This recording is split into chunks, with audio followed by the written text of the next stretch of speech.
Welcome back to Tribe Biñho Network. I'm Hayden in studio with Sam, Diego, and Shane. Tomorrow, Tribe Biñholiga kicks off. We have Tropico City hosting Real MC. But please, let's take us through the league rules and how the games are formatted. Because we do have the classic Biñho rules. Game starts at center, Rochambeau for first shot, alternate shooting, all those things.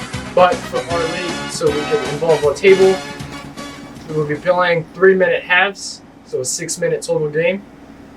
And then with added time, we have one ref, one linesman. Other than the time, we added a challenge rule. Each team will be rewarded one challenge.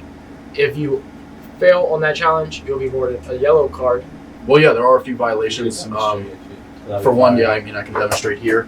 For one, if the ball is placed back in your goal and you're trying to clear it, you must do so without touching the top crossbar. If you are backed up into your own box and you do end up clearing it and the ball ends up out of the game of play, you are rewarded a red card, which results in a coin flip. If that coin flip doesn't go in your favor, your opponent gets to choose what player on the board of yours is taken off and taken out of the game, ultimately. And if you win, you get to pick it. And so that actually helps with defensive strategies, just trying to pick the right player so that they playing chess with it. Playing chess with it, exactly. Agreed. And then you also get to be able, the team that didn't take the red card is able to place the ball anywhere behind the line on their shot. And on a yellow card, you place it directly in the middle, nowhere in the center. Giving it a pool vibe. Yeah. Yes. Any foul committed inside the box is a red card. Any foul committed outside is yellow. Yes. There are a number of ones. You can only use, if the ball's up against the band, you can only use your shooting hand, one shooting hand, to move it. Or even move the bands. You can move the bands as well. If you are trying to get a shot, you must use your shooting hand and only that hand, and then you just bang, just like that. You go right under. Double taps, can't do that. Can't touch the ball twice.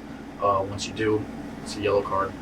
Yeah, that shit's hard to get down. And your head cannot cross the center line while shooting. Oh yes, it must remain. Yes, forehead must stay past. It will stay on your side of the field.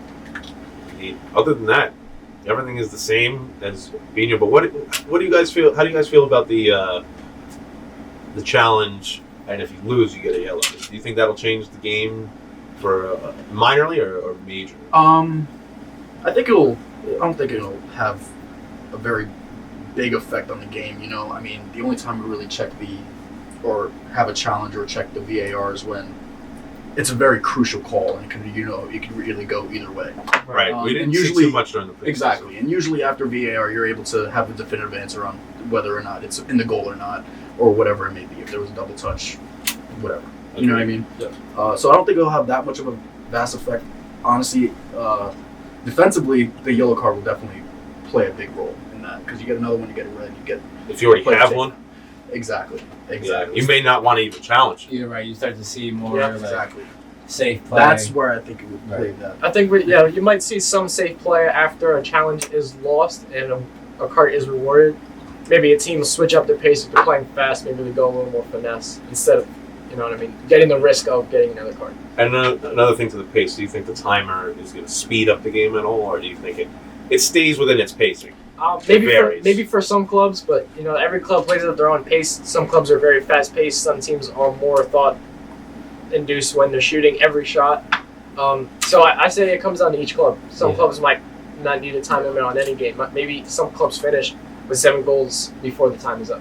And you may also see, throughout the course of the season, teams, once they start the game, they're like, all right, I'm gonna jump out to a pace because I may not have got all the shots I wanted, because I may have spoke to another club owner, but I was just talking about the more shots is just the faster you go, it's just the more shots you're gonna take. Here in Biñho, you can't steal the ball. You know what I'm saying? Yeah. So the faster you go, it's just ending up in the end result and more shot opportunity and more shots you take. It only is gonna do better. So, but then you also have to take into account, ball leaving that other half and coming to your half and just trying to play it safe without giving up a good opportunity for your opponent. So exactly that. And I mean, even 3 minutes in our time is nothing. Right. It seems like that. It goes but in like a Biñho second. time, that feels like It's feels like hours. And you know what I especially mean? if you don't have a lead. I and agree. I if you're- agree. Well, either Especially way it when we're a goes. slow-paced If you game, have a lead, it feels like the clock cannot go any if you slower. have a lead and the second half starts, you're like, shit, there's 3 minutes. And if you're behind, it feels like, bro, it feels like I just started and now I'm almost done. Only- Even if you got a couple goals in, it feels like Exactly that. And I think we saw Never from in your preseason, favor. there was never ever like a consecutive pace of play. You know what I mean? Like even through a half. It's always Like it would changing start the off tides slow almost. and it would end the half on a fast note. If it started off fast, it would end the half on a slow note. It was never, consistent. Which honestly, I think, it honestly develops a lot better gameplay for us watching. Agreed. So tomorrow, season will be kicking off. We have Al MC hosted by Tropico City at 10 a.m. We will see you there.